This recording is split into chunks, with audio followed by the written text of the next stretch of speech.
everybody. It's 10 a.m. We'll go ahead and call the meeting to order for Polk County Commissioners Court for July 14th, 2020. If you have your cell phones or any other devices, if you would please mute them at this time. And we would like to ask Simon Geller with Lifeline Church to lead us in prayer. Heavenly Father, we come to you this morning at this meeting. We pray that you watch over it, bless it, gather together, guidance in all matters, and you'll give us joy and enthusiasm while we do it. Lord, I do pray over all sickness in this community that you would come and touch it, get rid of it. In the name of Jesus, amen. Amen. Thank you. Okay, Madam Clerk.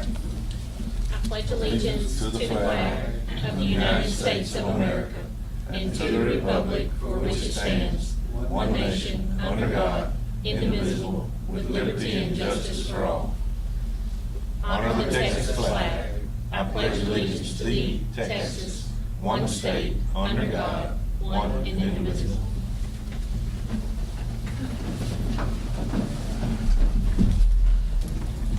Okay, did anyone sign up for public comments?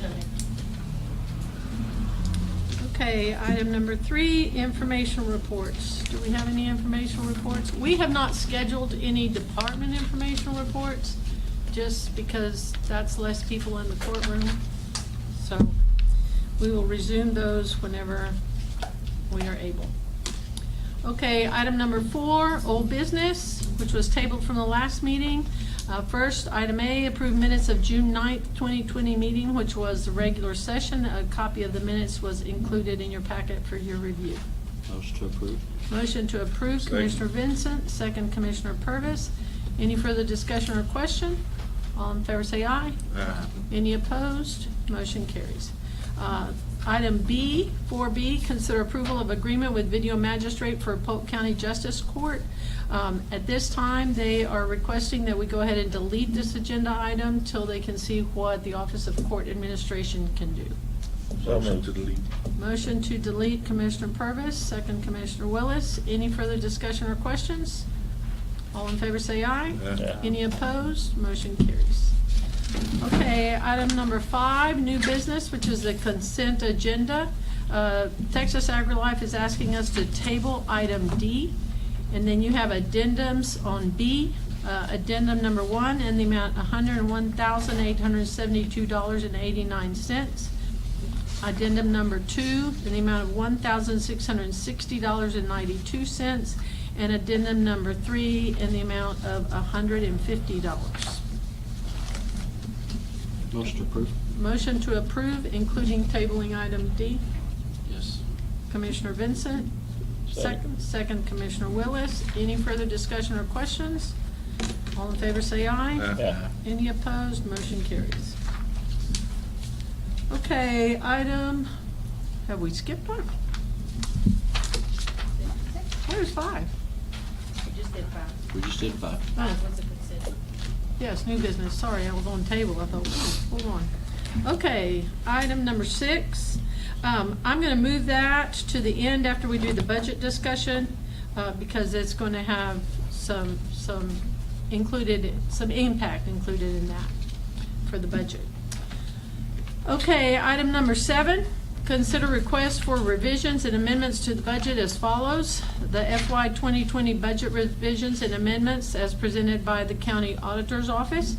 All of those revisions number 2020-16 and amendment 2020-16A was included in your packet for your review. So moved. Motion Commissioner Purvis, Second. second Commissioner Vincent. Any further discussion or questions? All in favor say aye. Aye. Any opposed? Motion carries. Item number 8, consider approval of offers to purchase tax foreclosed properties as follows. In Precinct 2, 2.88 acres. Commissioner Vincent? Sale, please. Sale comes as a motion. Do I have a second?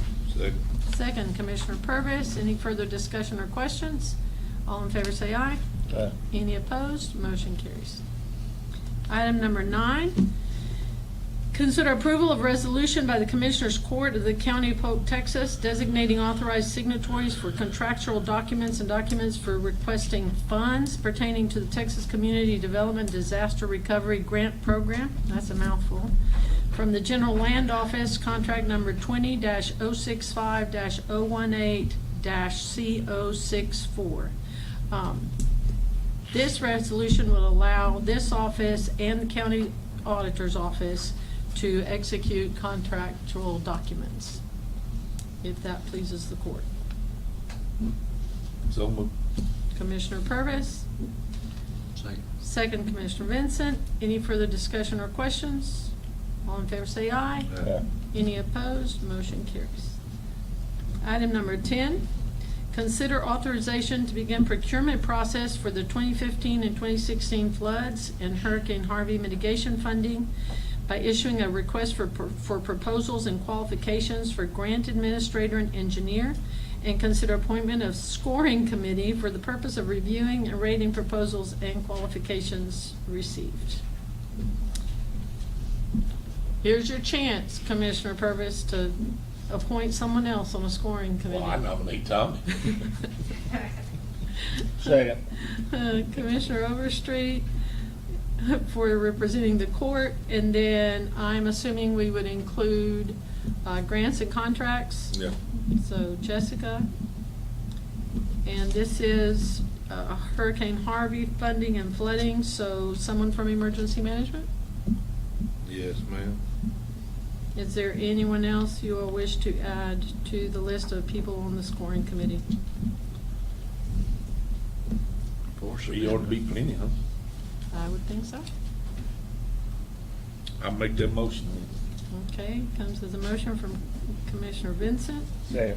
second Commissioner Willis. All in favor say aye. Commissioner Purvis. Excuse me, Purvis. Purvis, Willis. All in favor say aye. Yeah. Any opposed? Motion carries. It's a good thing he doesn't have a mask on. I really wouldn't be able to hear. Okay, next on our agenda, item number 11. Consider resolution and order approving County Transportation Infrastructure Fund Grant Program Agreement, designating the authorized representatives and making specific findings required by the Texas Department of Transportation. We included a copy of all the draft documents in there. As previously determined by the court, each county commissioner is designated to be an authorized signatory, so that means you kind of take care of your areas. And we have put together all the information and the relevant documents in form. So we want to consider a resolution approving that grant program. So moved. Second. Commissioner Willis, second Commissioner Vincent. All in favor say aye. Yeah. Any opposed? Motion carries. Item number 12, approve resolution to request coronavirus relief funding as provided in the CARES Act. Each area with a population below 500,000 was allotted $55 per capita to cover some of the costs, and we've listed those costs for you. There were expenditures incurred. The catch is because we are a small county, then we don't just receive our monies. It has to go through the governor's office. So we can start the process and request 20% of the allocated funding and agree to the terms and conditions that they provide us. And then all of these funds are eligible expenses up till the end of December. Anything that we incur that the governor's office does not approve as an expenditure, and then we will have to pay back. Once the county has exceeded the 20% allocation, which we can ask for now, then the remaining 80% becomes a reimbursable situation. So at this time, we would like for the court to approve us to move forward requesting. So we would put out the 80%? No, they would provide it with us, but from that point forward, we would have to provide documentation of every single expenditure from that point forward. So we can ask for the 20% to begin with, and they will send it to us. And that money will be expended, but we must document, obviously, the expenditures, just like any other grant.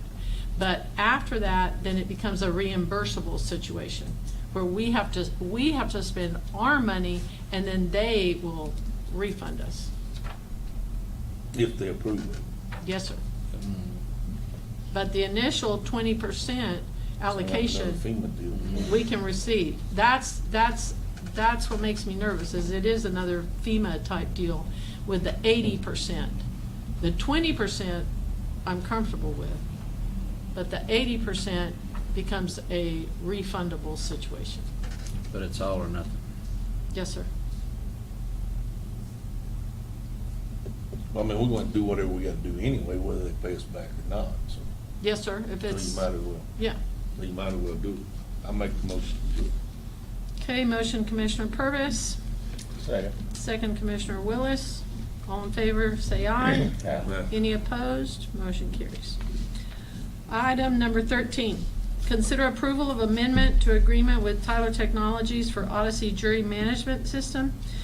When we approved the transition to Odyssey Judicial Software, the district clerk did not see a sufficient need to include the jury management system, but given our circumstances at this time, and given the fact that she has been highly impacted by the COVID-19 issues, then now we would like to go ahead and move forward, and so we would like to add the jury management system to our current contract. Do you have anything you want to add to that, Bobby? What does that do?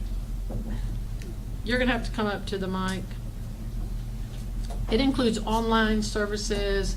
It allows more flexibility in terms of notifying jurors and them notifying you. There was a jury package included with Odyssey, but it was just the minimum jury package. But they've actually done away with that and gone to this new system. So this new system has the ability to, they're going to mail out the summons for us, which is going to save me some staff time, and it's the same cost as far as postage and all that. So it's not, it's just, that's going to wash, but it's going to save my staff time in the office. It takes about a day for us to prepare them and get them out. But what the good thing about it is the people will be able to respond online to the jury summons, and they can ask for their exemptions or resets or whatever. They can even call in and leave a voicemail, a digital voicemail, and we can address their issues without them ever having to come to court. But that'll save us money for people showing up and having to pay the $6 for showing up, and then we're turning them away. But it also, you know, it alleviates some of the people that are concerned about coming to court from having to come. You know, if they're concerned about getting sick or whatever, or they are sick or whatever. So there's that ability. So and if the court is canceled for some reason, if they have answered the questionnaire online, we can send them out a push notification, court's canceled. So it's very technology driven. Hopefully we'll get the information out to the public so that they'll know that we have this new product.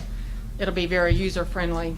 So there is a cost, you know, with it, but in this day and age when we have this COVID thing hanging around, I think it'll help us with our numbers of people that we can get into the court and get information to them, and they'll be able to get information back to us. So. What it boils down to is she won't have to send out 1,100 requests to impanel a jury.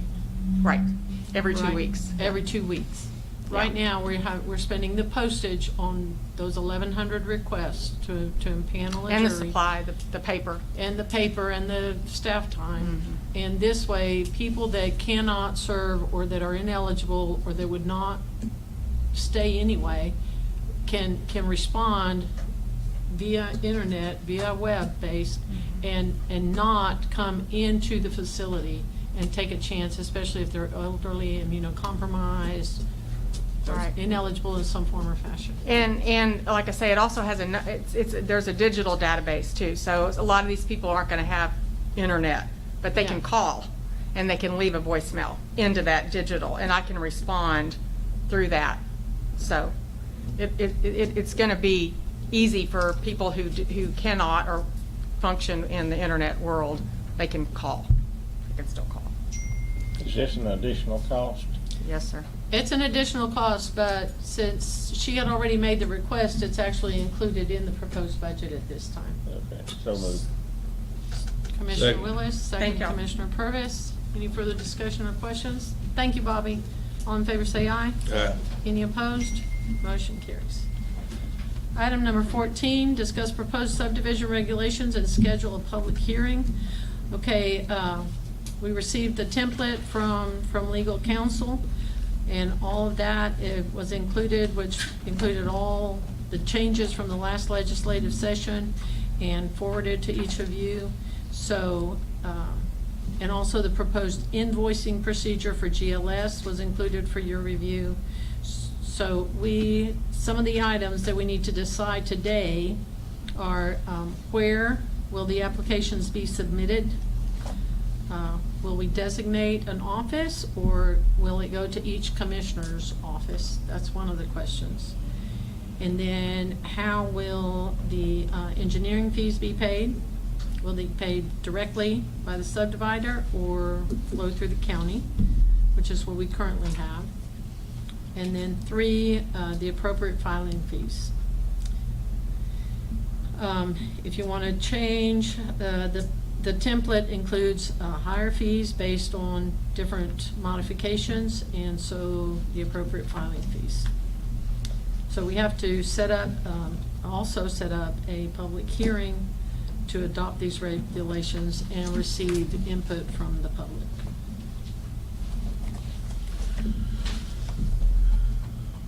They submit them now. Huh? They submit them now. Where do they submit them now?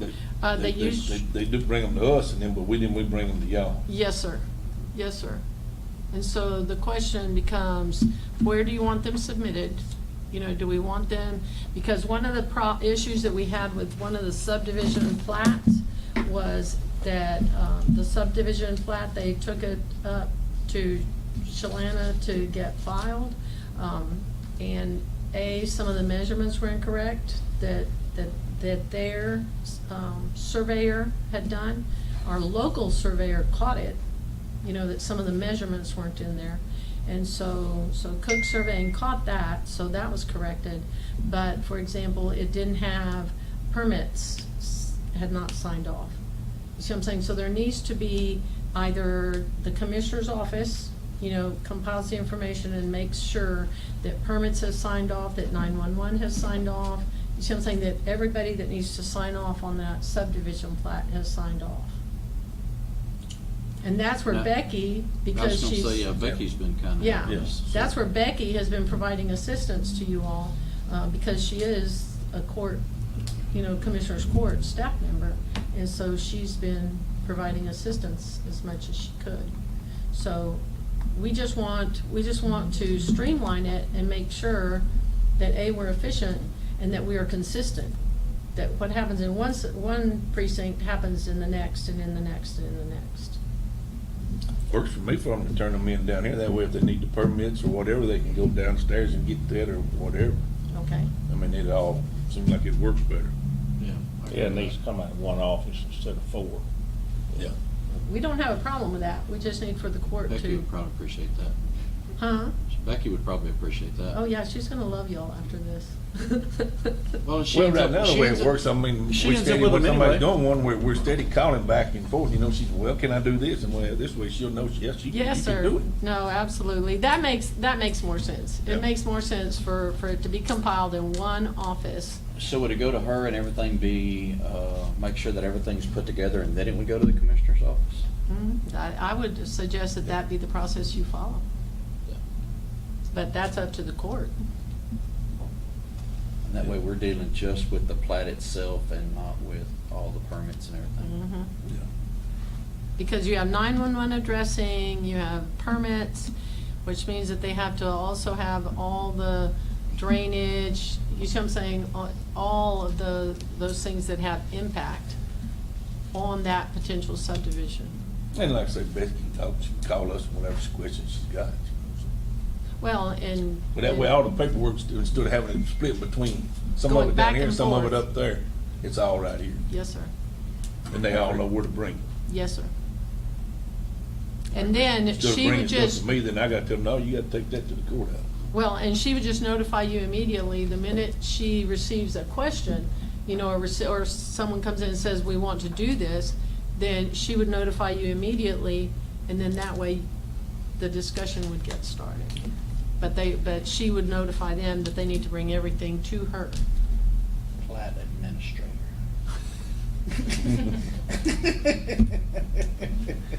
We're gonna start calling her that. The PA. Okay, so then back to the engineering fees. I think we should pay, Yes, because that way I don't want the engineer working for Yeah. the subdivider. I want him working for us. yes, sir, and that makes perfect sense. The individual, the developer, would still pay the fees, Yeah, but it would be a they'd pay us. flow-through. Because that way, our engineering firm is still our engineering firm, and they aren't building a relationship and err on the side them of the separated. subdivider. Because a lot of times they use the same people. Yes, sir. Okay.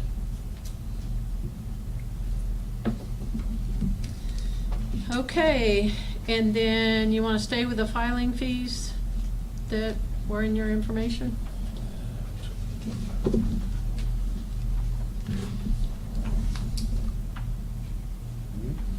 Yeah, I mean, there's costs that the county incurs. Right. Okay. So I think we've discussed all of them. And so we will schedule a public hearing for August 25th, 2020, if that pleases the court. August 25th. Yes, sir?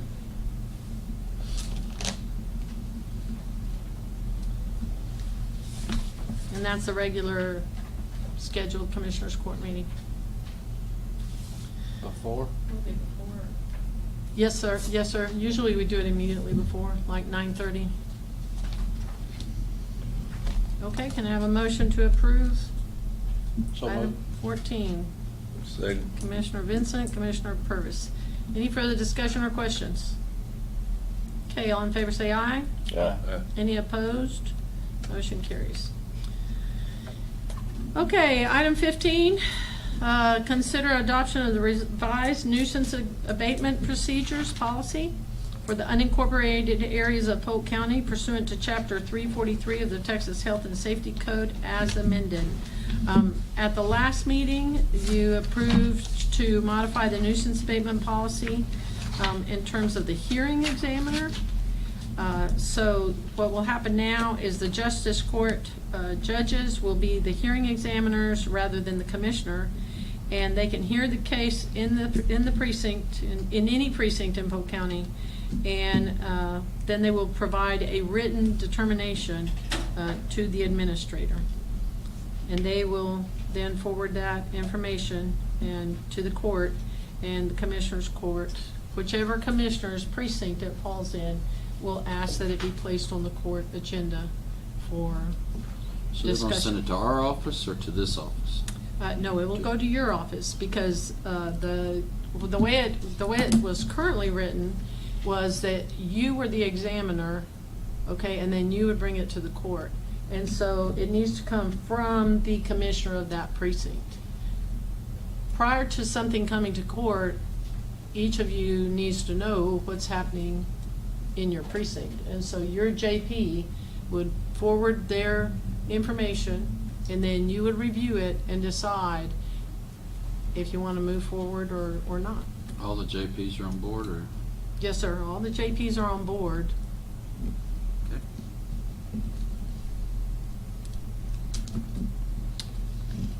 Okay, and those are the changes that you all requested. Okay, motion. So moved.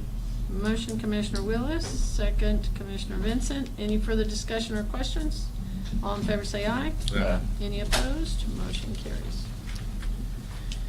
Okay, number 16, consideration and action on an order authorizing Polk County, Texas Tax Note Series 2020. You have in front of you And James Gilly is on standby if any of you wish for us to get him on the phone. But basically what he did is he provided us with a presentation to the court, which is the results of the bond sale. He was very, very pleased with the results. The interest cost, there are two that he thinks the court should consider. Regions Bank, he considers that is the lowest interest, and the interest rate they would charge us is 1.141469%, for a total debt service $894,691.18, and then the annual debt service would be $137,645. However, their fee, their annual paying agent registrar fee is $750. Then you can go on down seeing it, and then the one-time bank fee is $2,250, and the issue is that it is not callable. So we could not renegotiate the terms, and we could not pay it off early. So his first choice, he listed them in true interest cost. His first choice was First National Bank of Huntsville. The true interest cost was 1.291459%. The debt service was $896,646.04. The annual debt service was $137,946. Their agent registrar fee is $150. So the par amount is $5,000 less than the Regions Bank, and they did allow for it to be callable, whole or in part, and at any time. So, That's the one he's recommending. yes, sir, that's the one he's recommending. The part about it being callable, he said is obviously advantageous for us, and the agent registrar fee is an annual fee, so that kind of consolidates. If you look at the debt service, the difference in the debt service is basically $300. Yeah, I'll make a motion to go with them. Okay, Commissioner Second. Lewis, second Commissioner Purvis. All in favor say aye. Aye. Any First National opposed? Bank. What's that? With First National Bank? Yes, First National Bank of Huntsville. All in favor say aye. Aye. Any opposed? Motion carries. Okay. Okay, item 17, receive and consider request from Sheriff Hammack regarding hazard pay for jail employees. Do we have someone that's going to speak? Okay, basically, at this time, what he would like for the court to consider is at this time, he has 5 employees positions that have not been filled. And so that is money that is within his budget. And so he would like to transfer it over and utilize it for additional pay for his sheriff's department.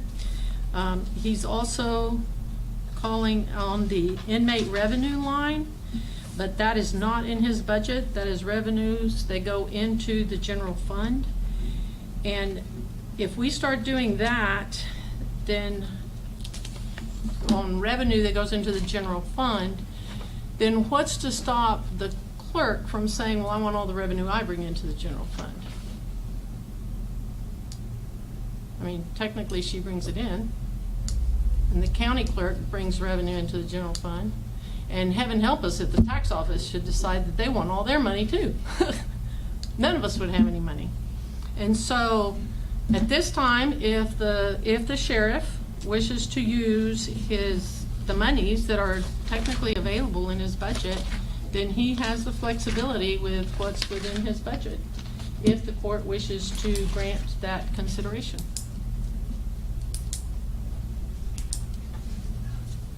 At this time, we don't, what his estimated cost would be $18,500 in taxes, but also the other thing is, it can't go on indefinitely. We can't say until the order, the declaration is lifted, there would be no money left in Polk County by then. We don't know when the emergency declaration is going to be lifted. So if the court would like to consider allowing him. That would have to end whenever his money run out. Exactly. And so if. So he's not planning on replacing those 5 people? Well, then. When? We're working on it, we just ain't getting no applicants. So if you replace one, then that's gonna shorten the time of this deal. I think the money, he's talking about the money that's already there. Not counting any money that we're gonna accumulate without employees. He's talking the money that's currently. In the budget. In the budget that we've had from all these empty slots we've had over Yeah. the past months. Okay, now, the majority of that money already got expended when we did the last round, okay? When we did the overtime payment, to the employees, and when we did the last COVID round. And so the monies that are there, right now, everything in the sheriff's budget is right at, he has left, 25 to 30% of his expenditures. So if some of those positions get filled, but you've already committed the money, then you won't have the money to fill those positions. So right now, the sheriff's office budget is right on track. There's 30%, about 30% left, 25 to 30% left in the general budget, and 25 to 30% left, and I'm referencing the jail, actually, specifically. And about 30% left in personnel. Because those monies have already been pulled to pay overtime and to pay for the So is the last 18.5 COVID. correct or not correct? No, that would be correct. But what he's talking about using is, right now, there are 5 positions that are open. And so if he pulls that money, then that money will not be available for those 5 positions.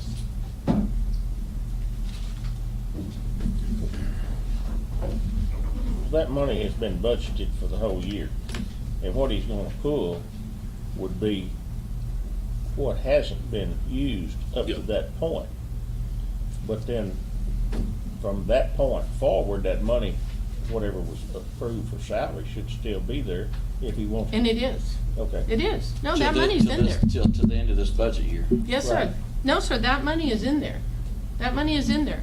But he already used some of that money. Okay, the unexpended salaries, technically, those 5 positions, right? Technically, if he hired all 5 of them today, right, then they could be funded through the current budget, right, for the next few months, till October 1, correct?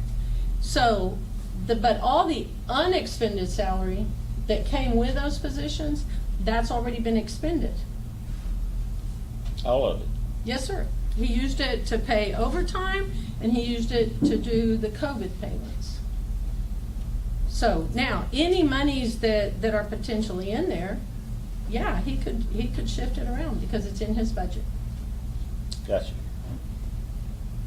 Yeah, so that's what I was saying. So the 18.5 is there in his budget. If he does not hire He just has to know he can't hire anybody. for those 5 positions, so they would have to make that decision. Yeah, I mean, this 80,000 is there. I don't know how much he has left in The his. estimate of 80,000 is based on having those 5 vacancies for the rest of the year. Yes, So if ma'am. those 5 vacancies So go that's away, there. There's there. then it will And be it's- less. he is We don't there. know how much it would be. Yes, Yeah, and so when that runs out, his deal's up. yeah. Okay. I mean, if he wants to utilize what's in his budget, then he can utilize what's in his budget. But that's what I say, if he hires somebody, then it's just gonna shorten his time, he's gonna be able to do this. Yes, sir. That would be correct. Yeah. You got it, Ricky? Okay. The other money's talking about the money from housing inmates. Yes, sir, and that money is the same logic. We were told that if we hired 6 more jailers, well then, there would be enough revenue brought into the county to pay for those 6 jailers. But at this point in time, we're not getting a good accounting on any of that, and to hire 6 jailers right now is $276,000. So that already, just the additional staff would already exceed the payment. So all of that money goes into the general fund. Just like the district clerk's funds go into the general fund, the county clerk, the tax office. I mean, if we started doing that, who gets the IH money? Me? You see what I'm saying? So any contracts that are supposed to go into the general fund, go into the general fund for the use of everybody, Including the housing of the inmates. including the housing of inmates, including Santec. I mean, who gets Santec? Commissioner Purvis, since he's got the landfill?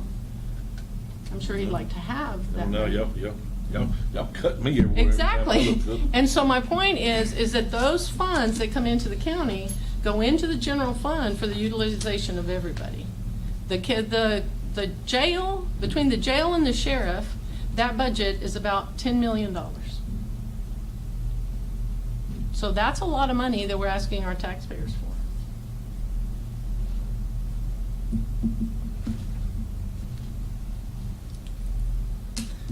Okay, so basically, he can use the money that's in his budget. Everyone okay with that? Yes, ma'am.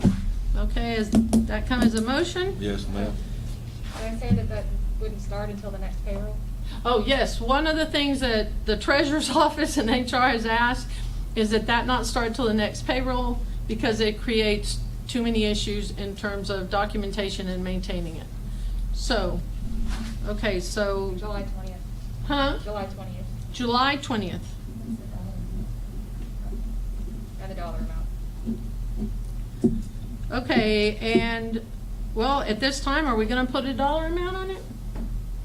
It's- Just, once the funds run out, if he can't hire anyone, he can't hire anyone? How much per hour to pay these people? $4. Four. $4 is his request. Okay, you all do realize that $4 an increase amounts basically to a 10-step merit for a period, Well, for that's this what we period of done time. last time, so. Yeah, no, that's fine. But I'm once okay the with money's it. gone, it's gone. Yep. But when the money's gone, it's gone. Okay, so effective July 20th, when the money's gone, it's gone. Commissioner Purvis, second. Second. Commissioner Willis. Any further discussion? All in favor say aye. Aye. Any opposed? Motion carries. Okay, let's do our budget workshop.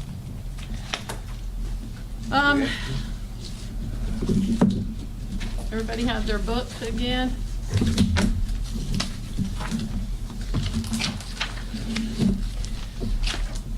Okay, first of all, you're gonna have your same dates on your book. You have the same dates. There has been no changes in terms of the calculations. We still have not gotten the final numbers from the tax appraisal district, the CAD. Hopefully, we will have them by next court. However, they have had some COVID impacts in their office, so we shall see. We still have not received the information from the comptroller on the rolling stock, so we've left that in there as it is. So there's no change on that. There were some changes within y'all's debt, and there's some updated information in terms of the road and bridge precinct funding, but we're still at under or negative $58,044 in that fund. Okay, so that's a reminder again on the dates. Next one. Okay, and that's the same information we've already seen. There's no changes, and that's all in your book as well. Okay, and that's the tax rate that we already discussed, and at this point in time, we are still moving forward with our 6461 for budgeting purposes for the tax fund, which is no change from the past. We anticipate that should put us somewhere between the effective and the rollback. Okay, so on that slide right there, that's the projected tax revenue by collection rate. So again, we went with a 97% collection rate, but we wanted you to see what the impact would be if that collection rate is not met. So we went with a 97% collection rate because historically, when there were problems or when there were issues, then historically, that collection rate has held. However, if you look at it, if we went with a 96% collection rate, then that would be a change of a little less than $200,000 in terms of the revenues. So keep in mind that this is estimated revenues. The word estimated is really, really important there. So they are estimated revenues with estimated expenditures. So we need to be conservative at this time. We do not anticipate that there will be a whole lot of impact on this budget year that we're discussing right now. The major impact will come on the next budget year, because that's when we're going to see such a decline or a potential decline in property taxes and personal property, and hopefully by then the oil field will have cranked back up and we'll be able to make the difference and alleviate our local property tax owners. Okay, next page. Okay, the next page is where I want to do to be able to see what the impact is with the salaries with a one-step merit increase. So what we did is we selected steps. I don't know who's on these steps, to show you what the impact would be.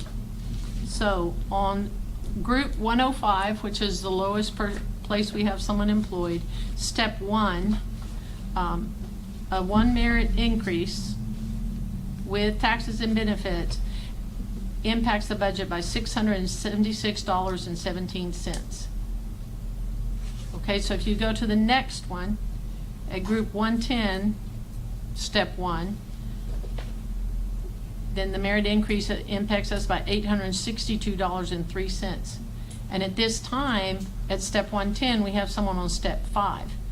So that would be the impact that their merit increase would create. And so if you go on down the row, you can see one merit, the pay grade 115, step 1, and currently we have an employee that's on step 5. So 1 merit for that person would impact the budget by $1,230. If you go all the way down to our highest paid employees, if you go down to step 127 and 128, to our highest paid employees, our highest paid employee at this point in time with tax and benefits makes $129,597. And so a one-step merit increase would be just short of $2,500.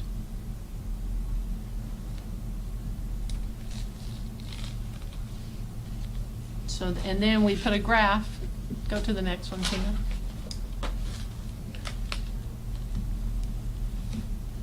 Oops, back one.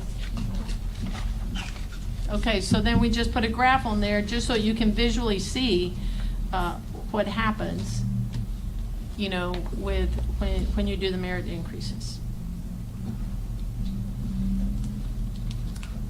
Okay, next one. Again, we always provide you with this information. 1 cent increase per $100 valuation would result in an estimated $295,000 in tax revenue. And unless the court instructs us otherwise, at this time, we're building a budget with no increase in tax. Okay, go to the next page. Okay, on this next page, we gave you all the full report of vehicles, the asset listing report, which gives you a full report of all the vehicles currently, and which department they're in and everything.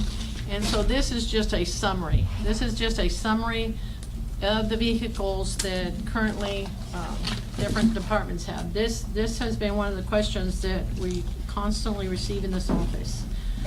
So if you go through there, then you can see maintenance at this time. The larger departments obviously have more. Maintenance at this time has 14 vehicles. The jail has 13. The sheriff's office has 49. Road and bridge precincts, you all are down there on the bottom. So this gives you an idea of the number of vehicles that the county currently owns. And the full report of who has what and what it is, or all of that, is included in your packet, in your budget packet, if what you want to do is take a look at specifically what people have.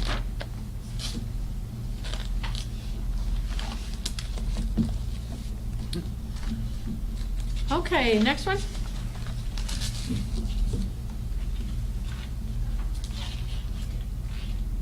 Okay, this is the approved annual capital purchases by department, and we already looked at this one last time. And so you've already seen this information, and at the bottom of that you can see what the capital purchases were for each year. So starting in 2016, the capital purchases were a little over $38,000. And then 2017, a little over $613,000. Then 2018, $962,000.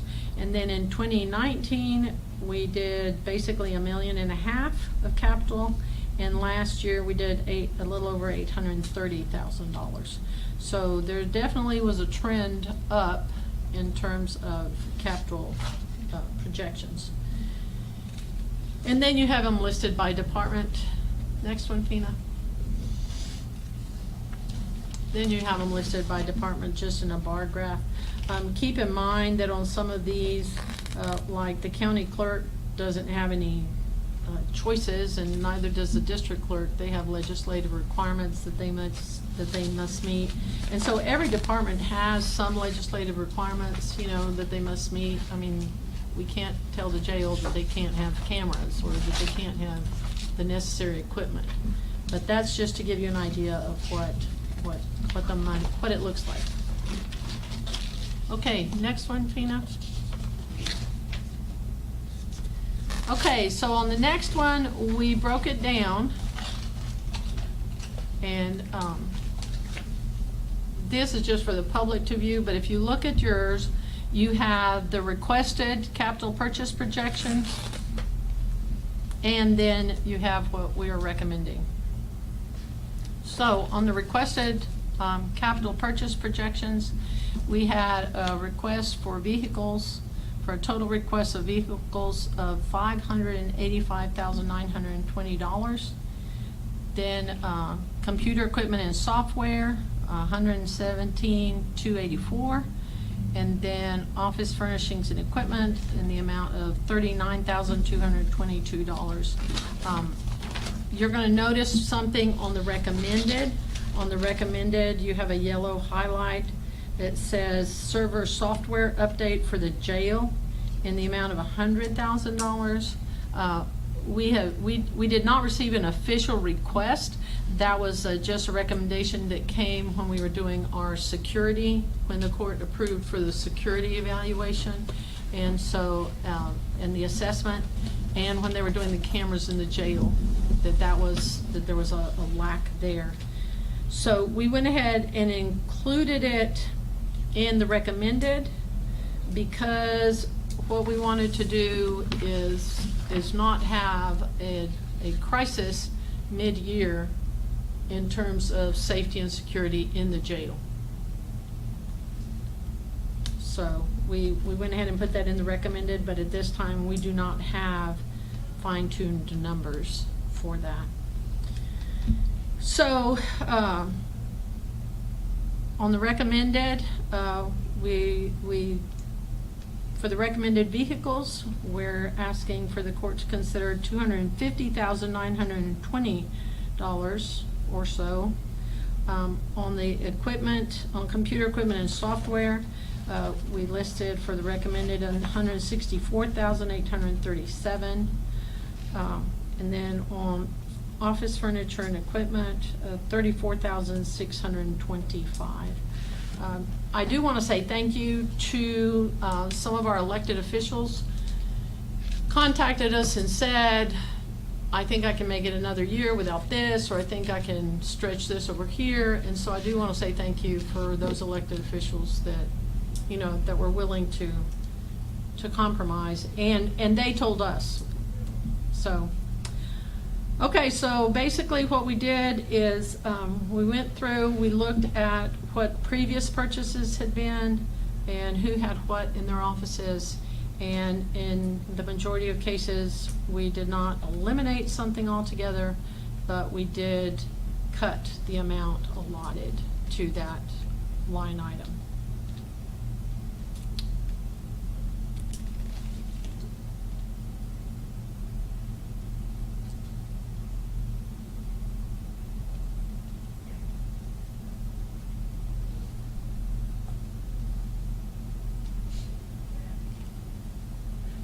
Anybody have any questions on any of those?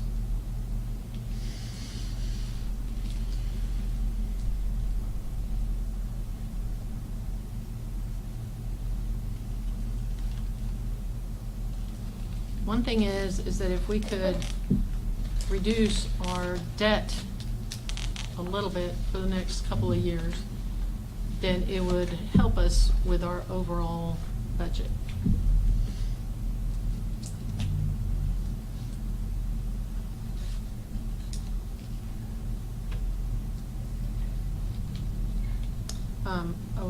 One thing that on constables, the constable precinct 4, obviously when we want to make sure that he has everything he needs, you know, to operate safely. And so we did leave all of his requests in there.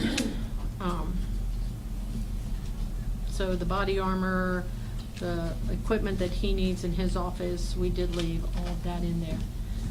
The only place that if the court wants to try to make some changes, further cuts, my goal originally was to try to stay around 400,000, so we're slightly over that. But if we wanted to request that emergency management loan handheld radios to the 2 constables, you know, for a period of time until we can get them their own, then we can certainly do that.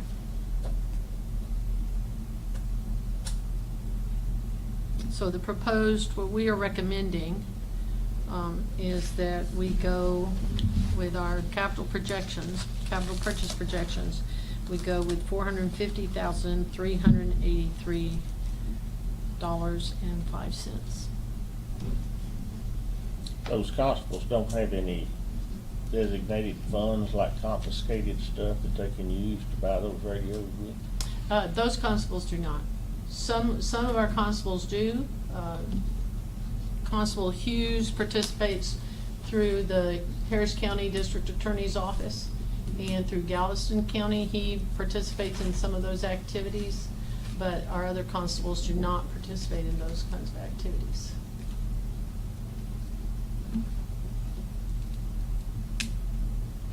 And every constable's budget is pretty consistent. That is one of the things that we made every effort to do, is to make sure that all of them have the same availability of funds And then how they choose to expend those monies is up to them.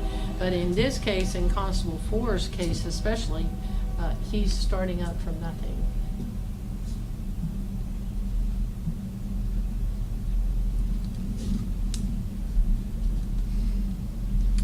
Okay, any other questions on that?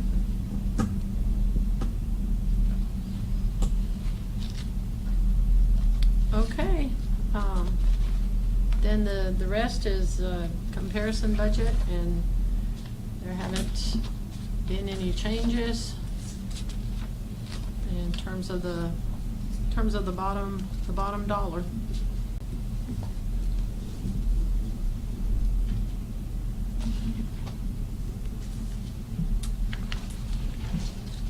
Any questions on the budget itself? Not yet. Okay, so let's go to item B on the 2021 proposed salaries, expenses, and allowances of elected officials. The only changes on that is going to be longevity pay. And so you have a copy of that in your packet as well with a listing. And it also gives you the increase, the projected increase. And basically, everyone that's eligible for the $60 longevity is receiving it, and that's about the only change. We have some people that are that have already maxed out on their longevity pay. So take a look at what we put on there and make sure. Where did you find that? It's in your packet. It's in your packet. This is what it looks like. Oh, that one in the back? Yes, sir. It's right here in the very back. Second page. Yeah, it's in the regular packet.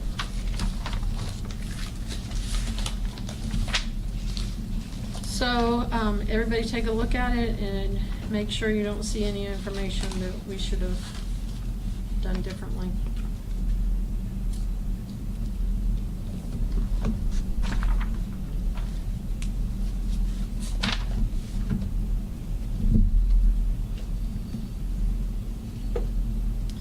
Okay, all of this will be published in the enterprise, including the longevity pay increases, so the public can review them or look at them.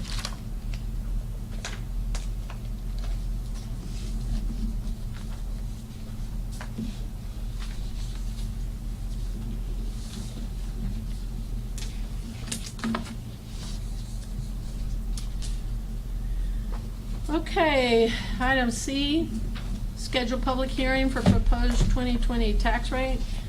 Currently, the budget is based on the 64-61 tax rate. At this time, since we have not received any certified values or any information, then the effective tax rate, we don't know if we are in where we are exactly, but we estimate that we are clearly between the no new revenue or effective tax rate or the voter approval tax rate. So we're still within that space. Bless you. Excuse me.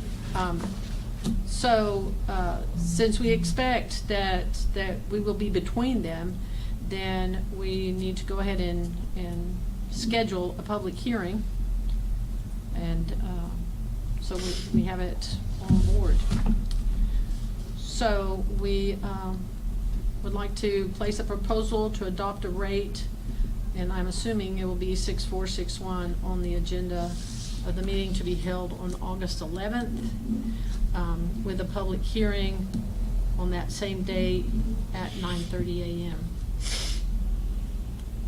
So, is there any discussion on the proposed tax rate? No, that would be on the 11th, August 11th.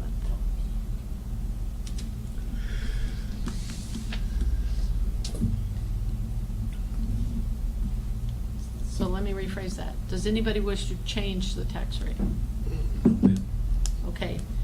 then I need a motion, and we need to take a record vote to place a proposal to adopt a rate of 0.6461 on the agenda of the meeting to be held on August 11th, 2020 at 10 a.m. and schedule a public hearing on the proposed rate of 0.6461 on August 11th, 2020 at 9:30 a.m. So moved. Comes as a motion from Commissioner Willis, second by Commissioner Purvis. Any further discussion or questions? Okay, so now record vote. Commissioner Willis? Yes. Yes. Yes? Yes. Yes? And I'm a yes. Okay, D, schedule the public hearing on the FY 2021 budget.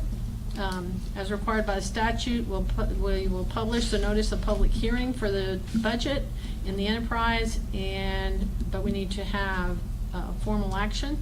We need a vote to schedule a public hearing on Tuesday, August 11th, 2020 at 9:45 a.m. in the Commissioner's Courtroom of the Polk County Courthouse in Livingston, Texas, to receive comment regarding the FY 2021 budget. So there's your public hearing. So moved. Commissioner Purvis, Commissioner Willis, any further discussion or question? All in favor say aye. No. Yeah. Very well. Okay, let's go to item number 6, because that is going to impact our budget. Basically, we requested on item 6, consider approval of personnel matters as follows.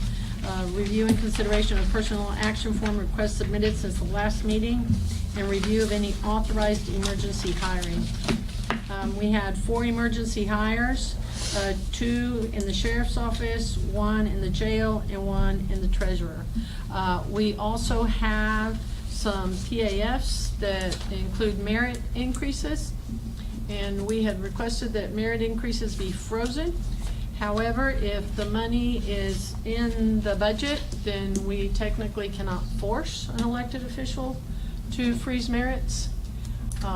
So we need to, if we're going to freeze, if we're going to approve those PAFs and move forward, well, then we're going to have to reintroduce the small department merit monies, which is $10,000.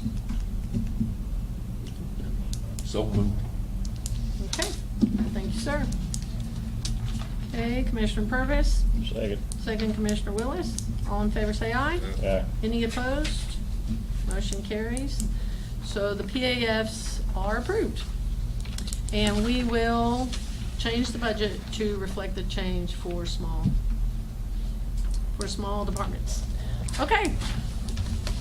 Well, Commissioner Overstreet is not here to lead the charge. Are you going to do it? I'll take We it. got one more. Oh, hold on, the addendum.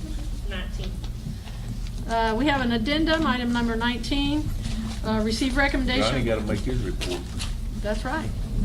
Receive recommendation from scoring committee and consider any and all necessary action regarding the grant administrator for State Urgent Needs Fund. Raymond K. Van.